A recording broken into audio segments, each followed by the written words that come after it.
자, 오늘 본문 에베소서 4장 11절로 15절 한 번 더 대독하겠습니다. 그가 어떤 사람은 사도로, 어떤 사람은 선지자로, 어떤 사람은 복음 전하는 자로, 어떤 사람은 목사와 교사로 삼으셨으니 이는 성도를 온전하게 하여 봉사의 일을 하게 하며 그리스도의 몸을 세우려 하심이라. 우리가 다 하나님의 아들을 믿는 것과 아는 일에 하나가 되어 온전한 사람을 이루어 그리스도의 장성한 분량이 충만한 데까지 이르리니 이는 우리가 이제부터 어린아이가 되지 아니하여 사람의 속임수와 간사한 유혹에 빠져 온갖 교훈의 풍조에 밀려 요동하지 않게 하려 함이라. 오직 사랑 안에서 참된 것을 하며 범사에 그에게까지 자랄지라. 그는 머리니 곧 그리스도라. 아멘. 자, 우리 속사람은 하나님께서 환경을 열어주시고 모임할 수 있는 장소, 또 예배할 수 있는 쾌적한 환경, 또 좋은 음향 시스템, 이런 모든 것들을 하나님께서 제공해 주시고 서비스로 우리에게 하나님께 허락해 주신 것은 우리 속사람이 예수 그리스도, 머리가 되신 예수 그리스도에게까지 자라가도록 하시려고 그 환경들을 우리에게 계속 더 쾌적하게 마련해 주시고 허락해 주시는 것입니다. 중간에 우리 김민규 집사님이 개사곡 불렀잖아요. 개사곡 이름이 뭡니까? 원곡은 이름이 뭡니까? 그냥 복음성가라고 생각하세요. 네, 제가 조금 고쳐가지고 이제 새벽별이라고 이제 그 제목으로 개사곡을 불렀는데요. 이제 아마 갑자기 이 꽁지컬 중간에 왜 그런 장면이 있지? 라고 조금 의아해할 수 있습니다. 아시는 분들은 많이 아시지만 그 내용을 아시는 분도 많이 있어요. 근데 그 내용을 잘 모르시는 분도 있을 겁니다. 사실 그 가사 개사곡의 그 내용의 주인공은 어찌 보면 제가 주인공이라고 해도 과언이 아닐 겁니다. 뭐 셀장님도 될 수 있고 또 집안의 부모님도 될 수 있고 뭐 친구도 다 누구든지 다 될 수가 있는데 저는 저로 많이 적용을 했거든요. 제가 이 출석부를 몇 년마다 정리하고 새가족 카드를 자주 이렇게 정리를 합니다. 그러면 안타깝게도 이렇게 정리해서 버리지는 못해요. 버리지는 못하고 새가족 카드에서 이렇게 빼서 이제 보관을 해야 되는 그런 명단들도 있습니다. 쭉 하면서 그런 생각이 많이 들어요. 그때 목회자인 내가 조금만 더 배려했더라면, 조금만 더 섬세했더라면, 조금만 더 사랑을 했더라면, 조금만 더 지혜로웠더라면, 조금만 더 그들에게 공감을 좀 해줬더라면, 조금 더 하나님의 마음을 품었더라면, 그러니까 어떠한 섭섭함이 아니라 다 돌이켜 보니 다 저의 부족인 것을 너무 절실하게 많이 느낍니다. 근데 한편으로는 좀 서러운 것도 있습니다. 진심은 그게 아니었는데, 속마음은 그것이 아니었는데 자칫 어찌 보면 잘 다듬어지지 않은 성품, 또 성숙되지 못한 모습, 이것 때문에 또 잘못된 표현, 이런 것 때문에 상처가 되고 시험에 들고 섭섭할 수 있었겠다라고 충분히 이해를 하면서 인정을 하게 됐습니다. 정말 그것이 배려하는 마음으로, 정말 사랑하는 마음으로 그렇게 한 것들이 정말 통제가 되고 간섭이 되고 때로는 또 상처가 되고 때로는 어떤 오해를 낳는, 그러나 무슨 말로도 해명할 수 없는, 말을 하면 할수록 더 상처가 되고 해명하면 해명할수록 더욱더 오해가 쌓이는, 더 이상은 어떻게 표현할 수도 없고 말할 수도 없고 그냥 전혀 대화도 할 수 없는 그런 상태, 그런 상황. 그런데 마음만큼은 그분들을 향한 마음만큼은 지워지지 않는 것이 또 현실입니다. 이따가 가신 분들에 대해서 마음속에서 지우고 싶진 않아요. 지우고 싶지도 않고 지워지지도 않습니다. 이 새벽별은 이 금성이죠, 금성. 맨 새벽 해가 뜨고 있는데도 끝까지 사라지기 싫어가지고 끝까지, 이거는 좀 비유적인 표현입니다. 은유적인 표현인데 끝까지 새벽까지 반짝이는 별이 금성입니다. 그게 새벽별이죠. 그 성경에는 계명성이라고 나옵니다. 그죠? 마지막까지 새벽에 해가 뜨고 있는데 마지막까지 반짝반짝 빛나는 게 그 금성이에요. 그 새벽별. 그걸 이제 은유적인 표현이죠. 소멸하기 싫어가지고 사라지기 싫어가지고 끝까지 반짝이고 싶은 것처럼 내 마음속에 그들 향한 그런 마음이 더 소멸되지 않기를 원한다. 소멸되지 않기를 원하고 소멸되지 않으니 언젠가는 또 이렇게 기쁨으로 주님 안에서 인사하고 만날 날이 있지 않을까. 그 소망이 사라지기를 원치 않는다는 뜻입니다. 그 마음이 소멸되지 않는다. 그 마음을 소멸시킬 수 없다. 다시 만나고 싶은 그 마음을 나는 지울 수 없다. 버릴 수 없다. 그런 의미입니다. 모르겠습니다. 이 꽁지커를 업로드했을 때 혹시 우리 교회 다녀가신 분들이 그것을 보시고 뭐 이거는 핑계나 어떤 변명이 아니라 혹시라도 조금은 진심이 통했으면 하는 그런 바람으로 말씀을 드린 겁니다. 아무래도 목회 담임 목사인 제가 그만큼 다듬어지지 못한 부분이 많이 있고 또 아직은 가야 할 길이 많고 또 가지 않은 길들을 또 이렇게 물론 성도들이 함께 하시지만 앞장서서 가야 되기 때문에 어색하고 때로는 실수가 있고 때로는 가다가 돌아갈 일도 있고 그런 실수도 있고 또 그런 어려움들도 있습니다. 그 가운데 또 성도들은 혹시라도 상처를 받고 혹시라도 신앙생활 하는 일에 많이 어려움을 겪지 않을까. 역시 또 6년 차가 되면서 그런 어떤 두려움, 그런 또 우려가 제 마음속에 있습니다. 그럴지라도 지금까지 기도해 주셨고 그럴지라도 지금까지 같이 해주셔서 감사를 드리고 이제 이후로도 너그러운 마음으로 품어주시고 같이 기도로 같이 가시기를 주님의 이름으로 부탁을 드리겠습니다. 이제 여기까지 하나님께서 어떤 환경적인 것, 또 여러 가지 신앙적인 것, 여러 가지 안팎의 일들을 하나님께서 여기까지 이끌어 오셨습니다. 예배당의 문제, 우리의 또 영적인 문제, 이 모든 것들을 하나님께서 같이 이끌어 오셨고 같이 우리를 성장시켜 주셨습니다. 그러면 이제 이후로 우리는 더욱더 어떤 교회가 되어야 되고 더욱더 우리는 어떤 신앙인이 되어야 되는가, 더욱더 우리는 어떤 성도가 되어야 되는가. 자, 오늘 대독해 주신 본문 보니까 그가 어떤 사람은 사도로, 어떤 사람은 선지자, 어떤 사람은 복음 전하는 자, 어떤 사람은 목사와 교사. 초대 교회는 이렇게 담임 사역자들이 여러 이름으로 여러 명칭으로 이렇게 불려졌습니다. 뭐 감독, 뭐 목사, 교사가 이제 유초등부 교사 이런 의미보다도 하나님 말씀을 가르치는 지도자라는 뜻이었습니다. 그러니까 목사가 교사이면서 교사가 목사이고 초대 교회에는 명칭이 잘 정돈되지 않았어요. 때로는 사도라고 부르기도 하고 목사라고 부르기도 교사로 부르기도 하고 역할에 따라 또 선지자적인 성격이 있으면 선지자라고 부르기도 하고 초대 교회는 어쨌든 교회의 지도자들을 표현했던 것들입니다. 이런 하나님의 교회의 지도자를 세우신 것은 이렇게 요약하면 되겠습니다. 이것은 성도를 온전하게 하여 봉사 일을 하게 하며 그리스도의 몸을 세우려 하심이라. 그리스도의 몸은 뭐죠? 교회죠.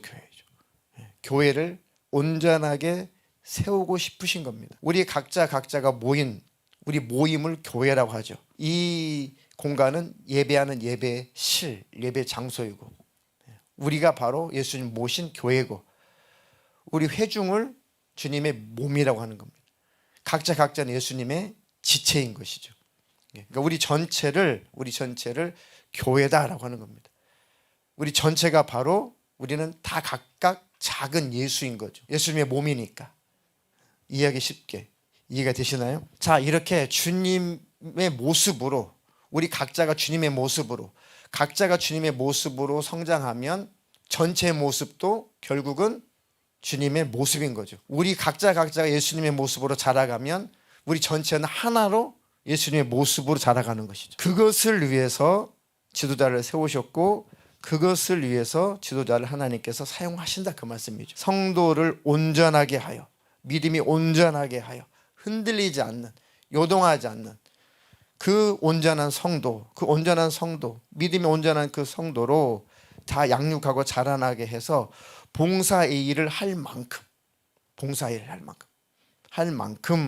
그래서 주님의 몸된 교회를 세우는 그런 일꾼으로 자라가도록 하나님께서 목회자를 세우셨다는 거죠. 자, 우리가 다 하나님의 아들을 믿는 것과 아는 일에 하나가 되어 온전한 사람을 이루어 그리스도의 장성한 분량이 충만한 데까지 이르리니 이는 우리가 이제부터 어린아이가 되지 아니하여 사람의 속임수와 간사한 유혹에 빠져 온갖 교훈의 풍조에 밀려 요동하지 않게 하려 함이라. 사람의 속임수와 간사한 유혹에 빠지고 온갖 교훈과 여러 가지 잘못된 교훈들, 여러 가지 사조, 철학, 잘못된 고리, 세상의 풍속, 여러 가지 풍조, 또 세상의 흐름, 이런 것들이 요동한다는 것은 아직 온전한 사람이 아니라는 것입니다. 아직 온전한 그리스도인이 아니라는 겁니다. 아직은 영적으로 아직은 어린 아이라는 거죠. 근데 영적인 어른은, 영적으로 장성한 사람은 이런 것들에게 흔들리지 않는다. 사람의 속임수에 흔들리지 않는다. 간사한 유혹에 빠지지 않는다. 세상의 온갖 교훈에 빠지지 않는다. 세상 풍속, 풍조에 흘러 떠내려가지 않는다. 그것 때문에 요동하지 않는다. 최소한도 성도는 거기까지 견고한 믿음을 소유하고 있어야 됩니다. 이렇게 온전한 사람, 이렇게 예수님 안에서 이렇게 절대로 흔들리지 않는, 다시 말하면 이 사람은 어떤 상황 속에서도 끝까지 하나님 나라 천국까지 믿음을 지켜 꼭 천국에 들어갈 사람이구나가 온전한 사람이에요. 절대 흔들리지 않는 사람, 절대 시험 들지 않는 사람, 절대 중도에 포기하지 않는 사람, 배도하지 않는 사람, 절대 어떤 상황 속에서도 시험대로 주님을 떠나지 않는 사람이 온전한 사람이죠. 인격이 완전하고 그것을 말하는 게 아닙니다.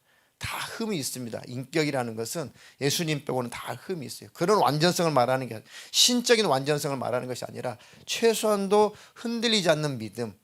이 사람은 하나님 나라 천국에 들어가는 일에는 전혀 의심할 수 없을 만큼 온전한 믿음을 가졌구나, 견고한 믿음을 가졌구나, 최소한도 그 믿음을 가지고 살아야 된다, 이 말이에요. 하나님의 사랑교회 모든 주님의 성도들은 그 믿음의 소유자가 다 되시기를 축원합니다. 오직 사랑 안에서 참된 것을 하여 범사에 그에게까지 잘할지라. 그는 머리니 곧 그리스도, 예수 그리스도, 주님의 모습을 닮아가고 그분의 성품을 또 닮아가고 계속 예수님이 목표가 된다면 절대로 우리는 교만 떨지 않을 수 있습니다. 어떻게 예수가 돼요? 그런데 일단 지향점은 예수, 목표점은 예수입니다. 예수님 닮아가야지. 그러니까 회개가 터지는 거죠. 정말 예수님 닮고 싶은데 예수님 정말 멀었네요. 정말 저는 예수님의 모습이 너무 없네요 라고 그 길로 가는 사람만 겸손할 수 있습니다. 그 길로 가는 사람들만 시험 들지 않을 수 있습니다. 그 길로 가는 사람들만 포기하지 않을 수 있습니다. 그 길로 가는 사람은 결국 하나님 나라 천국에 꼭 들어갈 겁니다. 그 길로만 가는 저와 여러분 되기를 주님의 이름으로 축원합니다. 이미 우리는 은혜로 말미암아 구원을 받았다는 것에 대해서 의심하지 않습니다. 우리가 얼마나 큰 구원을 받았는가. 에베소서 2장 1절로 5절 읽겠습니다. 그는 허물과 죄로 죽었던 너희를 살리셨도다. 그때의 너희는 그 가운데서 행하여 이 세상 풍조를 따르고 공중의 권세 잡은 자를 따랐으니 곧 지금 불순종의 아들들 가운데서 역사하는 영이라. 전에는 우리도 다 그 가운데서 우리의 육체의 욕심을 따라 지내며 육체와 마음에 원하는 것을 하여 다른 이들과 같이 본질상 진노의 자녀이었더니 긍휼이 풍성하신 하나님이 우리를 사랑하신 그 큰 사랑을 인하여 허물로 죽은 우리를 그리스도와 함께 살리셨고 너희는 은혜로 구원을 받은 것이라. 아멘. 이 말씀이, 이 구절들이 그전에는 마음에 와닿지 않았던 분들이 많았습니다. 그는 허물과 죄로 죽었던 너희를 살리셨다는데 실감이 안 났었죠. 그때 너희는 그 가운데서 행하여 이 세상 풍조를 따르고 공중의 권세 잡은 자를 따랐으니 곧 지금 불순종의 아들들 가운데서 역사하는 영이라. 전에는 우리도 다 그 가운데 우리 육체의 욕심을 따라 지내며 육체와 마음에 원하는 것을 하여 다른 이들과 같이 본질상 진노의 자녀였지만 긍휼이 풍성하신 하나님이 우리를 사랑하시는 그 큰 사랑 때문에 허물로 죽은 우리를 그리스도와 함께 살리셨다. 너희는 은혜로 구원을 받은 것이다. 이 구절이 실감이 안 났었다고. 이 구절이 실감이 나야 정말 감사가 터집니다. 아, 나는 은혜로 구원받았구나. 그러니까 꽁지컬에서 우리 인간은 완전할 수 없으니까, 완벽할 수 없으니까, 신이 될 수 없으니까 예수님이 오셔서 대신 죽어주신 거잖아요. 우리가 죽어 없어져야 되고 우리 영혼은 지옥 가야 되고 전혀 가능성이 없는 존재이기 때문에, 그러면 또 안 되니까 예수님이 오셔서 대신 없어짐을 당하신 거잖아요. 대신 고난을 당하신 거죠. 죽음을 대신 맛보신 거잖아요. 그 공로로 우리가 죄사함을 받고, 그 공로로 구원을 받고, 그 공로로, 그 티켓으로 천국에 가게 됐다는 것이죠. 이것이 믿어지는 순간에 감사가 폭발할 수밖에 없습니다. 야, 그렇구나.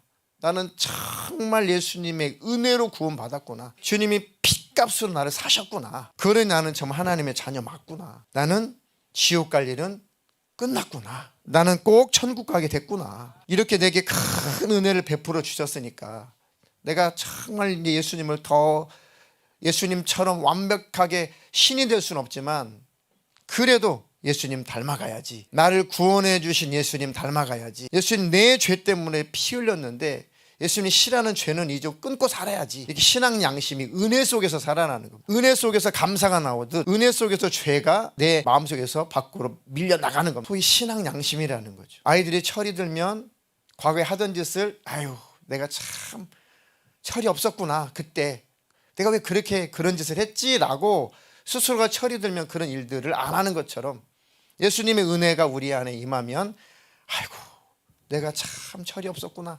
예수님이 이런 하지 말라고 그랬는데, 예수님 이거 싫어하는데, 아이고, 예수님, 나를 구원하신 예수님, 지금도 나와 함께 계시는 예수님, 주님 그거 싫어하시니까 저 그걸 버릴게요. 저 버리겠습니다. 찬양하면서 은혜가 충만히 임하니까 또 새로운 어떤 차원에서 하나님의 은혜가 충만히 경험되면서, 하나님 잘하겠습니다. 하나님 잘하겠습니다. 책망을 받아서가 아닙니다. 책망을 받아서가 아니라 하나님의 은혜가 너무 감사하니까, 하나님의 그 은혜에 겨우니까 자원하는 마음이 더 생기더라고요. 찬양하는데, 하나님 정말 제가 게을렀어요. 하나님 정말 잘했어야 되는데, 하나님 정말 지금까지 아무것도 하나님 앞에 제대로 한 게 없네요. 하나님 이제 제가 좀 이제라도 좀 잘해볼게요 라는 마음이 이렇게 불릴 듯 일어나더라고요. 그것처럼 하나님의 은혜가 부어져야 우리 마음은 깨끗해지고 정결해지고 죄를 밀어내게 돼 있어요. 그러니까 복음만이, 은혜만이 우리 속사람을 깨끗하게 하는 겁니다. 그 은혜만이, 그 복음만이 우리 속사람을 변화시키는 것이죠. 억지로 하나님의 눈치 보고 두려워서 끊는 죄들은 끊어지는 게 아닙니다. 속에 씨앗이 다 있어요. 뿌리가 다 있습니다. 시간이 되고 환경이 되면 다시 일어납니다. 근데 은혜가 가득하면 가득한 만큼 죄의 뿌리가 다 뽑혀져 나가기 시작합니다. 우리가 완벽할 수는 없지만 계속해서 우리는 뽑혀져 나가서 더욱더 예수님의 사람으로 우리는 만들어져 가는 겁니다. 이게 바로 주님 우리 안에 계셔서 우리가 교회고 성전이라는 겁니다. 이렇게 예배당의 환경, 기도하는 환경, 그리고 모임하는 환경들이 더 쾌적하게, 더 이렇게 만들어져 가는 것처럼 우리 속사람도 만들어 가자, 그 얘기. 같이 가는 것이죠. 우리가 해야 될 일은 바로 그거다. 성도가, 교회가 정말 목표로 삼아야 되는 것은 바로 그거다. 그것에서 흔들리지 않는다면 하나님께서 더 잘하라고, 또 그것을 추구하는 성도들을 포용할 수 있는 공간도 주시겠죠. 우리는 우리의 구간을 열심히 달려가면 돼요. 그러면 주님께서 하시는 겁니다. 사실은 성도님들 정말 자기 구간을 초창기에 잘 달려오셨습니다. 코로나 때도 잘 자기 구간을 다 달려오셨습니다. 그러니까 하나님께서 해외에서 송금을 해서 전혀 문제가 없게 교회가 운영이 되게 하시더라고요. 하나님께서 전혀 몰랐던 분들을 통해서 다 교회가 어디 가서 손 한 번 벌려본 적이 없어요. 설립 이후에 단 한 번도 지원 좀 해주세요, 우리 좀 도와주세요, 한 번도 누구에게도 말해본 적이 없습니다. 오히려 우리가 너무 상황을 잘 알잖아요. 그러니까 그런 분들에게 더 마음이 가서 참 없는 형편에도 이렇게 조금씩이라도 후원금을 보내고 선교원금을 보내면서 지금까지 쭉 왔고 앞으로도 계속해서 가게 될 겁니다. 더 풍성하게 그렇게 가게 될 겁니다. 우리의 구간을 잘 달리게 되면 하나님은 더 넘치게 하시고 풍성하게 하실 겁니다. 그것처럼 우리 주님이 함께 계신다는 것이 늘 증거가 돼요. 야, 정말 주님이 안고 오신 거 맞구나. 주님이 함께 하시는 거 맞구나. 그것이 주님이 함께 계신다는 증거로 삼을 일들이 많습니다. 아까 찬양 인도하다가 그 무슨 상황인지 모르신 분들 계실 수 있어요. 그 실화예요, 실화. 이제 버전을 이제 바꾼 겁니다. 다른 지역 사투리로 바꾼 거죠. 그때 뭐 반주자가 있어요. 뭐 찬양 인도자가 있습니까? 지금 이제 다른 뭐 직업적인 일 때문에 못 오고 계시는데 그분이 뭐 다음 달부터 조금 그 일이 근무 환경이 좀 풀려서 다음 달부터는 이제 오신다고 하시더라고요. 그분 한 분 통기타 치는 분 그분 한 분 계셨어요. 그분이 이제 이렇게 찬양 인도를 하셨죠. 뭐 악기도 없고 싱어들도 없고 반주하시는 분도 이제 아주 오래전에 조금 했던 거 그 기억에 살려서 그때 조금씩 그런 상황이었습니다. 근데 우리는 그냥 저는 힘들진 않았어요. 그런 것들이 전혀 문제가 되지도 않았고 별로 힘들다고 생각지는 않았습니다. 지금도 그게 참 힘들었지라는 사실 기억은 없어요. 어찌 보면 그냥 자유함에 대한 감사였던 것 같아요. 지금도 고마워, 지금도 감사해, 지금도 너무 좋아로 시작을 했기 때문에 뭐 그런 것들에 대해서 그렇게까지 뭐 힘들다 뭐 그렇지는 않았던 것 같아요. 물론 이제 성도들 입장에서는 더 은혜를 받고 싶은데 찬양을 통해서 더 은혜를 받고 싶은데 그게 이제 채워지지 않으니까 뭐 그런 표현도 하실 수 있었죠. 뭐 저는 아니었지만 에이 못 들어주겠네 해도 너무하네 그만해 막 그게 실화였어요. 실화. 그러니까 찬양 인도하다 얼마나 당황해요. 그게 얼마나 황당합니까? 예? 그러다가 그냥 하자. 예. 그래도 지하 개척교회 아이들이 몇 명 있었어요. 아이들이. 그래도 여름 성경학교는 해야 되는데 여름 성경학교를 제가 한 번도 해본 적도 없고 뭐 여름 성경학교 찬양 인도자도 없고 그래가지고 어떻게 하연이 보여야 돼요. 하연이 많이 컸어요. 진짜 땅꼬마였는데 민서 진짜 땅꼬마였는데 그런 아이들을 세워놓고 찬양 인도가 없으니까 안 사람이 막 찬양 인도를 하는 거예요. 찬양 인도를 주일학교 여름 성경학교 찬양 인도. 근데 그 찬양 인도를 하면서 많이 그걸 깨달았대요. 아, 앞에서 찬양 인도하시는 분들의 심정, 앞에서 하나님 말씀을 전하는 사람의 그 심정이 그렇겠구나. 나름대로 막 안 되는 애들 데리고 열심히 이렇게 찬양 인도하는데 막 딴짓하는 사람. 뭐 주일학교 여름 성경학교뿐만 아니라 공예배 때도 이 인도자가 펑크가 나면은 그냥 즉석에서 이제 아내가 막 이렇게 찬양 인도하고 그랬거든요. 근데 그때는 다들 마음이 너그러울 수 없을 때예요. 마음이 너그러울 수 없을 때입니다. 다 아픔이 있고 상처가 있을 때니까. 그러니까 이제 다들 이제 딴 데 보고 딴 생각하고 뭐 졸고 그렇죠. 찬양 인도를 하다가 야 그렇구나. 이렇게 찬양 인도자도 앞에서 딴짓하고 졸고 있으면은 마음속에서 이렇게 딱 영감이 끊어지고 이렇게 뭔가 할 용기가 안 생기고 이게 감정이 상하고 마음이 상하고 아 그렇구나. 우리가 하나님 앞에서 찬양을 할 때 하나님 앞에서 말씀을 드릴 때 인격을 가지신 하나님의 마음은 어떠하실까? 완벽한 인격을 가지신 하나님, 그 하나님 앞에 찬양한 우리의 모습, 하나님의 말씀을 듣는 우리의 모습, 그 모습은 어떠해야 되는가?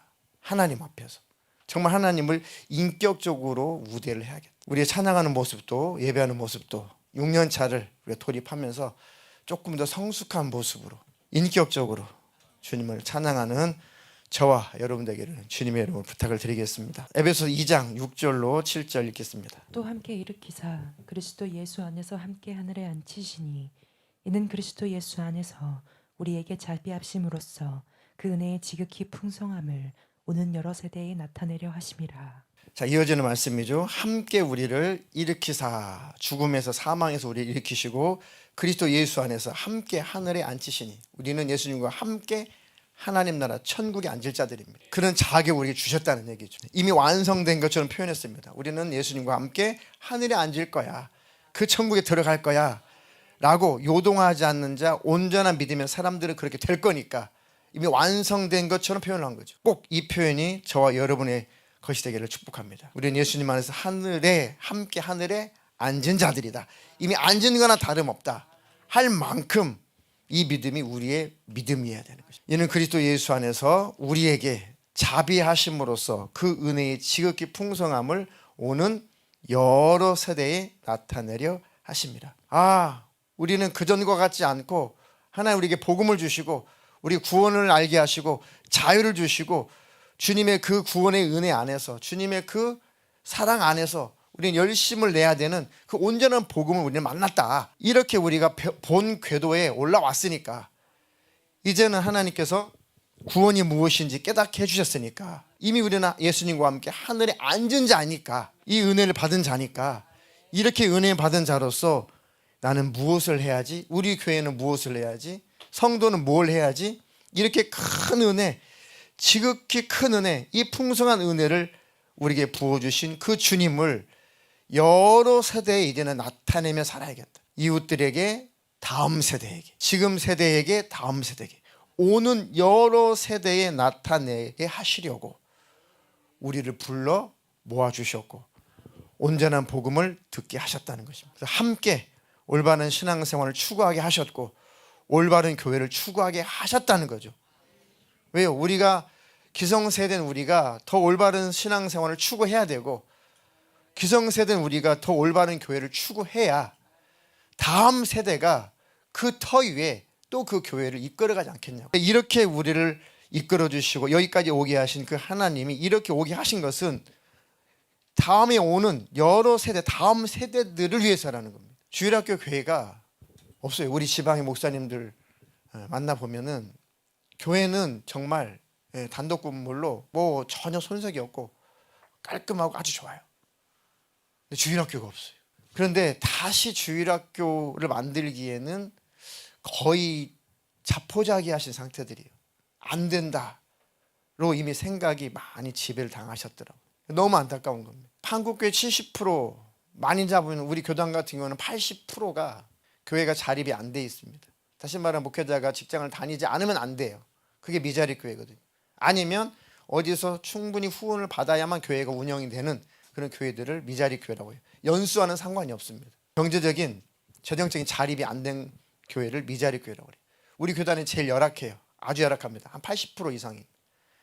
기타 교단들, 좀 큰 교단들은 70% 정도가 미자립 교회. 근데 미자립 교회가 주일학 교회가 없고 싶어서 없는 게 아니에요. 미자립 교회 정도면 재정적인 자립이 안 된다는 것은 교사가 없다는 얘기예요. 젊은 층이 없는 거예요. 그래서 헌금할 젊은 층 자체가 없는 거예요. 젊은 층이 없으니 애들이 없죠. 애들이 없으니까 주일학교를 만들 수가 없죠. 거기에다가 목회자 부부는 직장을 다녀야 돼요. 관리가 안 돼요, 교회가. 그러니까 아무리 하고 싶어도 주일학교를 만들 수도 없어요. 젊은 층이 없어요. 그러니까 젊은 층이 없으니 애들이 없는 거죠, 당연히. 거기다 코로나 시절에 더 많이 뿔뿔이 흩어지고 젊은 층들이 한국교회에서 많이 사라졌습니다. 그나마 주일학교가 없는 상태에 무너져가고 있는 상태에서 코로나 3년 동안에 그나마 주일학교가 더 많이 사라졌습니다. 이게 문제예요. 다음 세대가 있어야 교회가, 다음 세대가 운영할 교회가 있어야, 다시 말하면 다음 세대들이 드리는 예배가 존재해야 그 다음 세대 아이들도 예배를 할 거 아니냐. 그러니까 우리가 올바른 신앙생활을 추구하고 올바른 교회를 추구해야 되는 이유는 다음 세대들 위해서라도 그렇습니다. 우리 영혼을 위해서라도 그렇지만, 당연한 일이지만 다음 세대들을 위해서라도 교회는 끝까지 승리해야 된다. 우리가 해야 될 일들이 바로 그겁니다. 교회 흐름이 어떠하든지, 세상의 흐름이 어떠하든지 교회는 반드시 다음 세대가 있어야 돼요. 우리의 큰 은혜를 부어주시고 이렇게 교회 안에서 한 교회로, 주님의 몸된 교회 안에서 하나로 묶어주신 것은 주님이 베풀으신 은혜의 그 지극히 풍성함을 여러 세대에 전수하라는 얘기입니다. 오는 여러 세대의 대를 이어서 나타내라는 겁니다. 그것이 끊어지지 않게 하라는 것입니다. 우리 유초등 부부 부장 선생님이 처음에 시작할 때 아이고 몇 명 안 된다. 그래도 열심히 하자 했는데 또 젊은 성도님들이 오셔서 또 아이들 대동에서 오시고 하니까 우리 유초등부가 지난 한 해 2배 정도 이렇게 늘어났습니다. 그래가지고 주님이 하시는구나. 다시 말하면 우리가 하려고 하면 주님이 보내시는 거구나. 우리가 막 뭐 노방전도 중요하죠. 노방전도 하고 막 여기저기 막 전하고 뭐 전도하고 그렇게 할 수도 없었죠. 또 코로나라. 거기에 비하면 정말 하나님께서 우리를 불러 모아주신 거 아닙니까? 그러면 우리가 참으로 올바른 신앙생활을 추구한다면, 올바른 교회를 추구한다면 주님이 자라나게 하실 것이다. 주님이 채울 것이다. 주님께서 맡겨주실 것이다. 그리고 그 다음 세대가 잘 자라나고 잘 준비되어야 교회가 그런 교회들이 많아져야 한국 교회가 살아나는 것입니다. 기성 교회가 어떻다 저떻다 비난할 것이 아니라 지금의 교회들이 잘하면 돼요. 뭐 개혁을 하자, 뭐 목회자들이 기성 전 세대 목회자들이 뭐 잘못했다. 과거에 저도 그런 시각이었거든요. 전에 잘못해서 그래. 우리 선배들이 잘못해서 그래. 뭐가 잘못해서 그래. 개혁을 해야 돼. 개혁을 해야 돼. 저도 그런 주의였고 그런 생각을 가졌었거든요. 근데 제가 이 단임 목회를 해보니까 아무 소용없어요. 다 필요 없어요. 그거 그냥 우리가 잘하면 돼요. 잘하는 교회가 늘어나면 되는 거지 누구를 탓한다고 교회가 개혁되지 않아요. 개혁됐으면 하나님 개혁시켰겠죠. 안 돼요. 그냥 그 탓할 것이 아닙니다. 과거를 탓할 것도 아니고 기성세대를 탓할 것도 아니고 우리 교회가 잘 되면 돼요. 다시 말하면 지금의 교회들, 지금의 올바른 신앙생활, 올바른 교회, 올바른 목회를 해야 됩니다라는 그런 세대들이 그래도 많이 일어나고 있어요. 사실 그런 우리 세대가 올바른 교회가 되면 돼요. 그런 교회가 많이 늘어나면 됩니다. 그런 교회가 많이 늘어나면 한국 교회 소위 주류를 이루겠죠. 그 일에 하늘빛 사랑교회도 조금 한 부분 우리가 달려갈 그 구간을 우리가 달려가야 된다는 얘기입니다. 우리가 뭔 한국교회를 바꾸고 우리가 뭔 전세계를 바꿔요. 목회해보니까 그것도 다 허황된 소리예요. 우리는 우리 일을 하는 거예요. 하나님이 하시는 겁니다. 한국교회 전세계 기도할 수 있어요. 근데 우리가 바꿔야 돼. 목회를 해보니까 교만한 소리예요. 네가 뭘 바꿔? 하나님이 바꾸시는 거고 우리는 우리 역할을 하는 거. 기도할 수 있어요. 한국교회를 위해서 기도하고 개혁을 위해서 기도하고 전 세계를 위해서 기도할 수 있습니다. 해야죠. 당연히.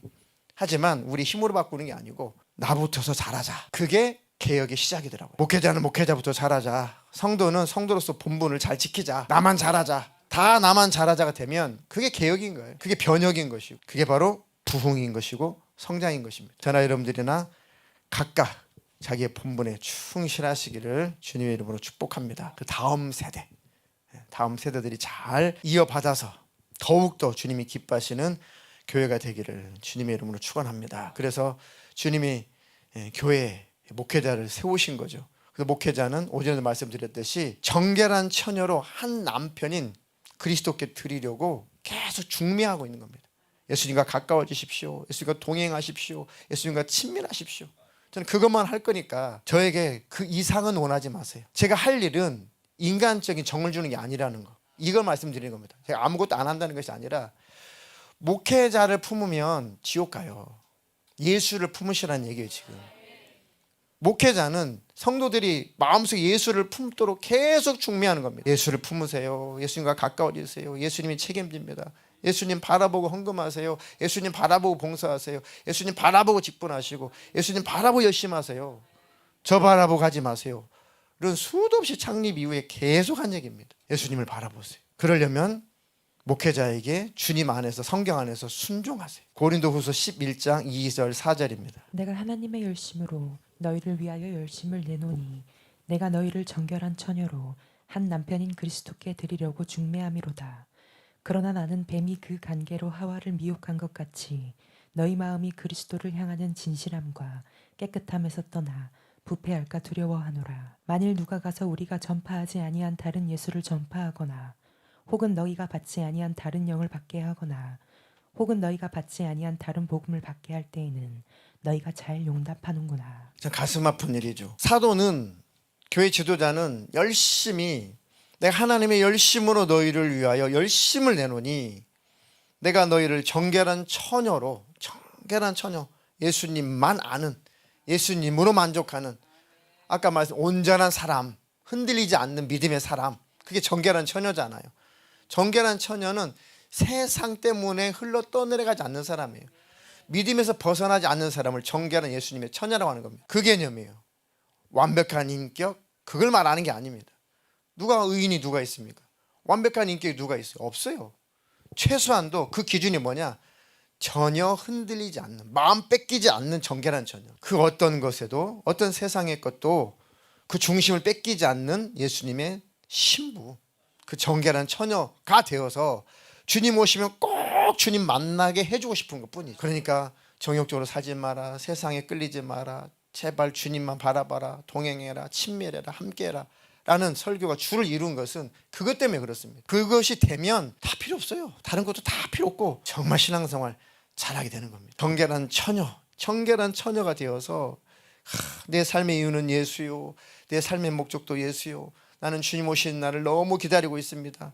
난 이 땅에서 성실하게 삶을 살 거지만 내 소원은 천국입니다. 나는 그때를 바라보고 있습니다. 그러니 나는 사람 때문에 시험 들고 환경 때문에 시험 들고 죄송하지만 병 들 수 있습니다. 병 찾아와서 시험 들고 전혀 그럴 수 없다. 물질 때문에 시험 들고 절대 그럴 수 없다. 어떤 상황, 어떤 환경 속에서 흔들릴 수 없는 사람이 예수님의 정결한 신부죠. 그런 사람이 되면 한 남편, 우리 한 남편이신 예수, 우리 한 남편이신 예수 그리스도, 그분께 드리려고 하나님께 사랑의 모든 성도들이 지금 주님 오셨을 때 다 주님의 정결한 신부가 되어 있어서 주님 오실 때 다 주님 만나는 그것이 목회자의 목적이라고요. 그러니까 예수께로 안내하는 수밖에 없습니다. 그것이 목회자의 본분입니다.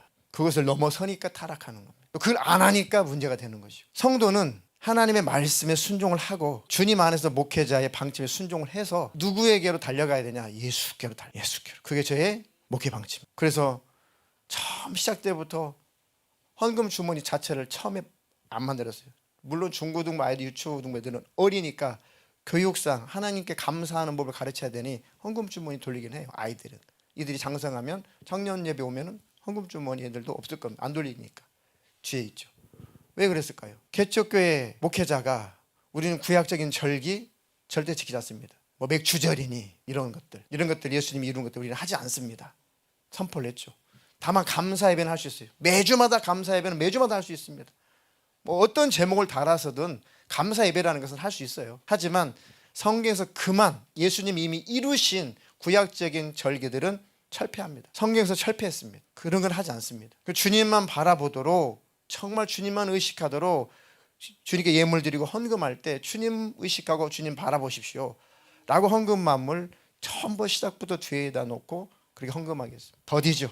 아니, 개척교회 목사가 돈 많으니 그 궁할 때 아닙니까? 그런데 더디더라도 한번 성경대로 한번 가보자.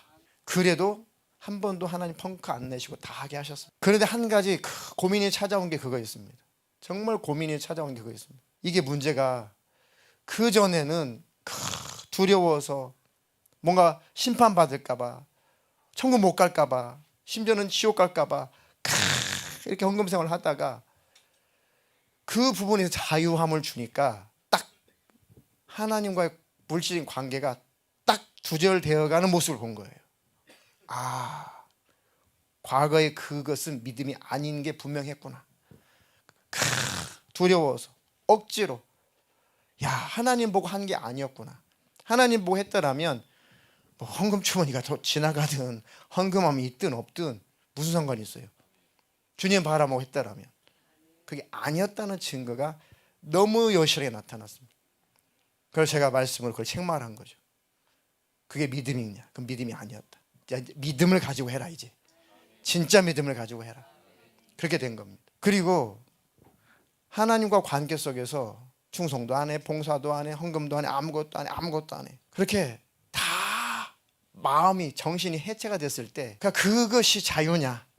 그건 방종이다. 그래서 마음속에 이것도 하나님 앞에 가책이 돼요. 아, 이것도 올바른 건 아니구나. 이 또한 올바른 것도 아니다. 그런데 뭐라고 해야 될까 도대체? 이해는 할 수 있을까? 알아는 들을까? 그래서 제가 그랬습니다. 아무것도 안 하니 하나님과의 관계가 좋아지던가요? 물어봤어요. 아무것도 안 하니까, 아, 룰루라는 너무 자유하네, 너무 좋네, 그렇게 사니까 하나님과의 관계가 끈끈하고 친밀해지던가요? 그것도 아니잖아요. 그러니 이제 여러분들의 믿음의 현 주소를 발견하십시오 그랬습니다. 아, 이게 나의 믿음이구나. 아무도 간섭하지 않고 아무도 안 보고 목사님이 창부 안 들러보면은 기본적인 해야 될 헌금 자체를 안 하는 것, 이게 내 모습이구나. 나의 믿음의, 하나님 앞에 나의 믿음의 현 주소를 보라고 그랬습니다. 그리고 우리는 그냥 기도했어요. 그리고 말씀은 계속 복음적이었습니다. 때로는 책망하는 말씀도 있었지만, 그런데 1년 지나 2년 지나 3년 지나 조금씩 정말 복음이 들어오니까 성도들이 봉사하고 섬기고 헌금하고 하나님 앞에 교회를 위해서 해야 될 일들을 하기 시작하시더라고요. 그렇게 해왔던 거죠. 이렇게 더디게 가도 이렇게 갈 겁니다. 물론 제가 제정실에 성도들을 목회자가 이제 제대로 파악을 하고 관리를 해야 되겠으니 헌금한 그런 장부들을 다 사진 찍어서 나한테 보내라. 왜? 성도들의 영적인 상태를 봐야 될 거 아닙니까? 아, 이 청년은 정말 형편이 어렵구나.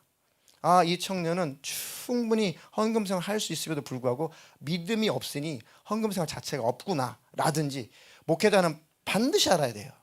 그래 영적인 케어를 할 게 아닙니까? 그렇다고 뭐 전화해가지고 너 왜 헌금 안 하니? 전화해가지고 너 왜 이러니? 물론 그렇게 할 수 있어요. 할 수 있을 정도의 믿음이고 관계이면 복 받은 거죠. 근데 전화가 안 되면 안 되는 거예요. 전화가 안 되면 관계가 안 되는 겁니다. 전화를 못 하면은 그만큼 믿음이 안 되는 거예요. 그러니까 전화를 안 하는 거죠. 이것은 성도들에 대한 관심입니다. 초창기에는 이런 설교 2년차, 3년차, 3년차까지도 이런 설교 자체는 할 엄두도 안 났어요. 근데 지금은 이런 설교 제가 할 만큼 여러분들이 장성한 거예요. 이만큼 여러분들 들을 귀가 열린 겁니다. 그전에는 컬핏하면 저 동네 갔네, 뭐 누구 갔네, 저자 갔네, 뭐 너무 스트레스를 받아가지고 아예 아무 말도 안 하고 싶었어요. 걸핏하면 누구 닮았네, 걸핏하면 어디 쪽 방향으로 가네, 안 가요. 아니 이단이 성경을 쓰는데 그럼 성경 버려야 됩니까? 성경 써야 돼요. 이단이 써도 성경은 성경이니까. 기도하는 게 나쁜 게 아니잖아요. 축사하는 게 나쁜 게 아니잖아요. 안수기도하는 게 나쁜 게 아니죠. 예배를 강조하는 게 나쁜 게 아닙니다. 기도하는 게, 전도를 강조하는 게 나쁜 게 아니죠. 그런데 그런 것을 강조하면은 우리 교회도 우리 목사님도 결국은 그 방향으로 가나 봐. 처음에 너무 듣기 싫어가지고 아예 그것들을 표현 자체를 안 하려고 했다고요. 그런데 어느 날부터 하게 돼요. 왜냐 여러분들이 장성했고 저도 그런 상처들이 다 사라져갔고 누가 무슨 말 하든 어떤 소리가 들리든 그냥 유용옥 집사님처럼 그냥 일방통행인 거예요. 직진입니다. 직진. 그러거나 말거나. 조금 남아있어요 근데. 그렇게 주님을 바라보고 온전한 신앙생활을 하자. 그래 조금 여러모로 더딥니다. 좀씩 더뎌요. 그러니까 믿음 있는 성도들, 전도할 수 있는 성도들이 하십시오. 헌금할 수 있는 성도들이 하십시오. 섬길 수 있는 분들이 하십시오. 해서 이렇게 조금씩 온 거예요. 더디죠. 더딜 수 있습니다. 그런데 그것이 하나님이 지지하시는 길이라면 이 길로 계속 가는 거예요. 이렇게 왔고 가는 겁니다. 꽁트를 보니까 또 하나님 무슨 메시지를 주시려고 하시는가. 여러 가지 주님이 주신 메시지가 있겠지만 그래 예배당이 넓어지고 예배당이 쾌적하고 모든 시설이 쾌적하고 모임방이 있는 것처럼 더 하나님의 사랑의 성도들이 내면이 속사람이 더 윤택해져야 된다. 깨끗해져야 된다. 더 넓어져야 된다. 더 풍성해져야 된다. 더 견고해지고 더 성숙해야 된다. 하나님 그렇게 말씀을 하시는구나. 저는 그렇게 메시지를 꽁기걸 통해서 그런 메시지를 들었습니다. 그러면 우리가 해야 될 일들을 충실하게 할 때 그 이상은 하나님이 하실 것이다. 주님이 꼭 일하실 것입니다. 여러 성도님들이 작년부터 교회가 이제 비좁아지고 또 그런 말씀을 하세요. 그런데 우리 교회 성도들의 상황이나 형편이나 모든 것들이 지금 어떻게 계획을 세울 만큼의 그런 상황과 형편이 전혀 안 됩니다. 그래서 우리가 하나님을 바라보고 하나님 우리는 그냥 올바른 길로 갈 테니까 하나님께서 이루십시오. 하나님께서 행하십시오. 그럼 반드시 하나님께서 일하시고 행하실 것입니다. 지금까지 해오신 하나님이 이제 이후로도 하실 겁니다. 우리는 마지막으로 올바른 신앙생활을 더 추구하면 되죠. 자, 에베소서 4장 22절로 24절 읽겠습니다. 너희는 유혹의 욕심을 따라 썩어져 가는 구습을 따르는 옛사람을 벗어버리고 오직 너희의 심령이 새롭게 되어 하나님을 따라 의와 진리의 거룩함으로 지으심을 받은 새 사람을 입으라. 아멘. 너희는 유혹의 욕심을 따라 썩어져가는 구습을 따르는 옛사람을 벗어버리고 오직 너희의 심령이 새롭게 되어 하나님을 따라 의와 진리의 거룩함으로 지으심을 받은 새 사람을 입으라. 하나님 내 모든 구습, 옛날의 습관, 옛사람 또 벗어버리고 또 벗어버리고 또 벗어버리도록 내게 성령으로 충만케 해주십시오. 나의 심령을 늘 새롭게 해주셔서 하나님을 쫓아 하나님을 따라 의와 진리의 거룩함으로 지으심을 받은 새 사람이 되고 또 새 사람이 되고 거듭 새 사람이 되게 해주십시오. 우리 그것을 추구하며 가면 되는 겁니다. 그럼 주님이 이루실 것은 주님이 이루실 겁니다. 그 뒤에 29절로 32절 마저 읽겠습니다. 무릇 더러운 말은 너희 입 밖으로도 내지 말고 오직 덕을 세우는데 소용되는 대로 선한 말을 하여 듣는 자들에게 은혜를 끼치게 하라. 하나님의 성령을 근심하게 하지 말라. 그 안에서 너희가 구원의 날까지 인치심을 받았느니라. 너희는 모든 악독과 노함과 분냄과 떠드는 것과 비방하는 것을 모든 악의와 함께 버리고 서로 친절하게 하며 불쌍히 여기며 서로 용서하기를 하나님이 그리스도 안에서 너희를 용서하심과 같이 하라. 아멘. 무릇 더러운 말은 너희 입 밖에도 내지 말고 오직 덕을 세우는 데 소용되는 대로 선한 말을 하여 듣는 자들에게 은혜를 끼치게 하라. 저나 여러분들이나 꼭 유의하십시오. 성도는 더러운 말은 입 밖에도 내지 말아야 됩니다. 오직 덕을 세우는데 소용되는 대로 선한 말을 하고 듣는 자들에게 은혜가 되게 해라. 이게 가장 기초입니다. 기초. 가장 또 중요한 부분. 하나님도 입술을 통해서 말을 통해서 역사를 하시고 마귀도 입술 말을 통해서 역사를 합니다. 말만 잘해도 마귀가 틈탈 일이 많이 줄어요. 더러운 말은 입 밖에도 내지 말고 반대로 덕을 세우는 말을 하고 선한 말을 하고 듣는 사람들이 은혜가 되는 말을 해라. 이게 바로 교회다. 이게 성도다. 이게 신부의 모습이다. 교회는 이뤄야 된다. 그래서 제가 청년들에게도 리더들에게도 자주 말합니다. 찬양팀에도 자주 말해요. 실력도 좋고 뭣도 좋고 능력도 좋고 다 좋아. 다 좋은데 목사님 말이야, 정말 하나님 앞에서 나는 즐겁게 일했으면 좋겠다. 나는 기쁨으로 일했으면 좋겠다. 다툼 없이 일했으면 좋겠다. 뭐 일을 더 많이 하고 덜 하고는 좀 자취하고라도 정말 우리 안에 기쁨과 희락이 있었으면 좋겠다. 모이고 싶고 그리고 같이 만나고 싶고 같이 일하고 싶고 서로 용납하고 서로 포용하고 자비를 베풀고 또 참아주고 기다려주고 하면서 공동체가 기쁨으로 참 즐겁게 갔으면 좋겠다. 그게 바로 교회이어야 됩니다. 거기에다가 우리에게 능력도 있고 은사도 있고 실력도 있고 돈도 있고 뭣도 있고 하면은 뭐 플러스 좋겠죠. 가장 우선이 돼야 되는 것은 우리 안에 기쁨, 우리 안에 즐거움, 우리 안에 자원하는 마음, 그 행복의 기준이어야 됩니다. 그것이 무너진 상태에서 커져만 가는 교회들도 있어요. 그거 무시하고 등치 커져가는 교회들이 있습니다. 원치 않습니다. 그렇게 가는 것은 원치 않습니다. 하나님의 성령을 근심하게 하지 말라. 그 안에서 너희가 구원의 날까지 인치심을 받았느니라. 너희는 모든 악독과 노함과 분냄과 떠드는 것과 비방하는 것을 모든 악의와 함께 버리고 서로 친절하게 하며 불쌍히 여기며 서로 용서하기를 하나님이 그리스도 안에서 너희를 용서하심같이 하라. 우리는 이러해야 됩니다. 우리 교회는 성도는 저는 이러해야 됩니다. 모든 악독과 노함과 분냄과 떠드는 것, 비방하는 것, 모든 악의와 함께 다 내어버리고 서로 친절하게 하고 불쌍히 여기고 서로 용서하기를 하나님이 그리스도 안에서 우리를 용서하심같이 하라. 이것이 교회고 이것이 성도입니다. 이것을 위해서 기도하고 이것을 위해서 이것을 추구하며 하나님이 6년차가 된 우리 교회가 이제 이런 성도로, 이런 목회자로, 이런 교회로 계속 자라가게 하실 것입니다. 그리고 여러분들이 우리 하는 것들 함께 기도하면 돼요. 질병으로 고생하시는 분들, 계단이 불편해서 뭐 힘들으시는 분들, 또 예배당 또 좁아지니까 걱정하시는 분들, 이 모든 것들은 우리 기도 제목이면 돼요. 우리 기도 제목이 되고, 그리고 우리가 뭐 조금씩 믿음의 형편대로 조금씩 우리가 헌금하고 그 이상은 주님이 하시고 그럼 성도들의 삶에 어려움도 없고 그 이상은 하나님 원치도 않으시니 그 하나님 책임질 것이고 그렇게 해왔고 그렇게 갈 겁니다. 그러니까 건축이나 뭐 이사나 이런 부분들은 우리가 구절을 하나 만들면 돼요. 하나 만들어서 여러분들이 감동되는 대로 기쁨으로 말씀드렸죠. 자원함과 기쁨, 희락, 즐거움 그 믿음 안에서 여러분들이 충분히 자원하는 대로 모이고 그러는 거 모이고 우리가 할 수 있는 대로 할 때 하나님 나머지는 반드시 하십니다. 그 부분은 그렇게 6년 차를 접어들면서 그런 이사나 건축 부분은 그렇게 정리해 갈 테니 나머지는 기도 제목으로 삼으십시다. 그러면 주님이 하실 겁니다. 기쁨으로 신앙생활 하시기를 주님의 이름으로 축복합니다.